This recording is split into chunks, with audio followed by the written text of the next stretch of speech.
বাড়িটার ব্যাপারে কিছু বলো। এই দেখো আমরা একটা জঙ্গলে ঘুরতেছি। আফ্রিকার জঙ্গলের মধ্যে একটা ঘর। এই ঘরের মধ্যে কি কি আছে আমরা দেখাচ্ছি। ঘরটা দেখতে খুব সুন্দর লাগছে, লতা পাতায় জড়িয়ে আছে। চলো ভিতরের দিকে যাই।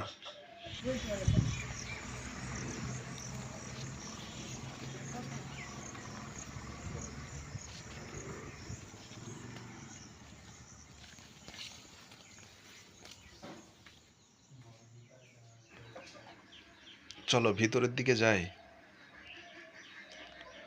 এসো, সব সময় সবাই মিলে একসঙ্গে থাকবো। এই বড় ভাই, আমার সঙ্গে থেকো। কোথায় যাচ্ছো? ভয় লাগছে তো একা একা যেতে। এসো আমার সঙ্গে সঙ্গে এসো।